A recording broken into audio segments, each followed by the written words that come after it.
ના હાથો લાવવાની ઝંઝટ કે ના દાળ ચોખા પલાળવાની કોઈ ઝંઝટ. આપણે આજે એવો રવાનો ઇન્સ્ટન્ટ હાંડવો બનાવીશું. એક બાઉલ લીધું છે, એમાં આપણે સોજી ઉમેરી દઈશું. મેં અહીંયા છાશ લીધી છે, તમે દહીંનો પણ ઉપયોગ કરી શકો છો. અહીંયા ખાટી છાશ લીધેલી છે મેં, એ આપણે ઉમેરી દઈશું. હવે ચમચીની મદદથી ધીમે ધીમે એને લમ્સ ના પડે એવી રીતે મિક્સ કરી લઈશું.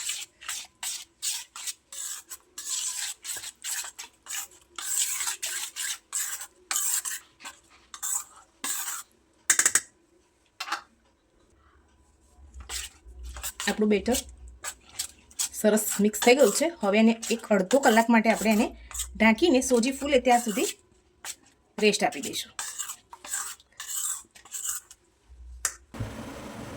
આપણે હાંડવા માટે એક વઘાર કરીશું. આ વઘારથી હાંડવાનો ટેસ્ટ એકદમ જ સરસ આવશે. આપણે એક વઘાર્યું લઈ લીધું છે, એમાં તેલ ઉમેરી દીધું છે. અડધો કલાક થઈ ગયો છે. હવે આપણી સોજી પણ સરસ ફૂલીને તૈયાર છે. આપણી સોજી પણ સરસ ફૂલી ગઈ છે. હવે આપણે જે કટ કરીને રાખેલા છે એ બધા શાકભાજી ઉમેરીશું. ગાજર, દૂધી, લીલા મરચાં છે, ધાણા છે,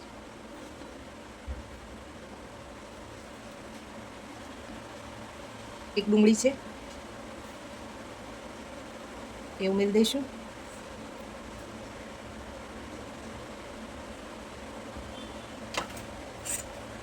હવે બધું સરસ મિક્સ કરી લઈએ.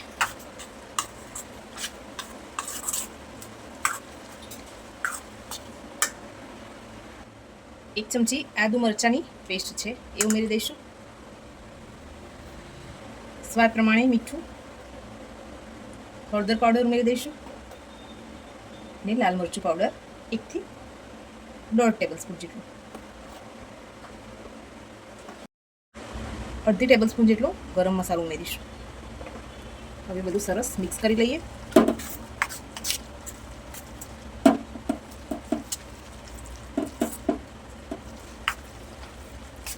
આમાં આપણે પાણી ઉમેરવાની બિલકુલ જરૂર નહીં પડે.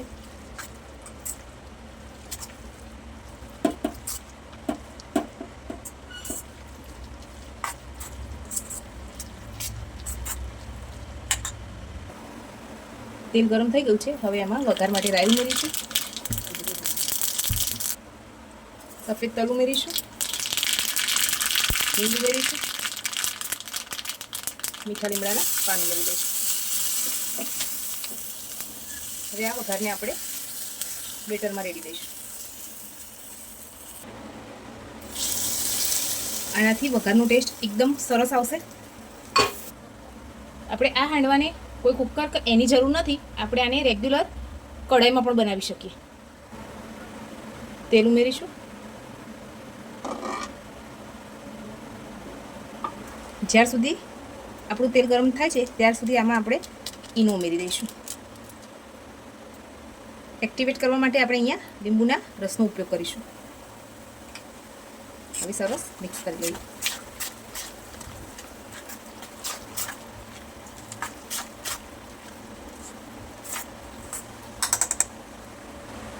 તેલ આપણું ગરમ થઈ ગયું છે. હવે એમાં રાઈ ઉમેરીશું, સફેદ તલ ઉમેરીશું. રાઈ અને તલ સરસ તતડી ગયા છે. હવે એમાં 2 થી 3 ચમચા બેટર ઉમેરી દઈએ.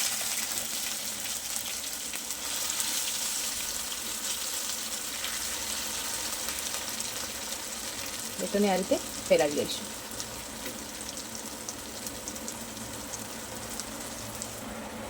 ઢાંકીને કવર કરી એક બાજુ સરસ ગોલ્ડન બ્રાઉન કલર થઈ જાય ત્યાર સુધી આપણે એને શેકાવા દઈએ. આપણો હાંડવો એક બાજુથી સરસ ફ્રાય થઈ ગયો છે. હવે એની બીજી બાજુ પલટાવી લઈએ. હવે આપણે એ જ રીતે બીજી બાજુ પણ હાંડવાને સરસ રીતે શેકાઈ જવા દઈએ. આજુબાજુથી થોડું તેલ ઉમેરી દઈશું.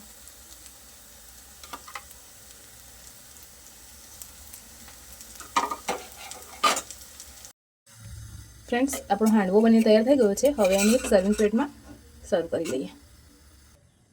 ફ્રેન્ડ્સ, આપણો હાંડવો બનીને તૈયાર છે. હવે એને પીસમાં કટ કરી લઈએ. રવાનું ઇન્સ્ટન્ટ હાંડવો બની તૈયાર છે.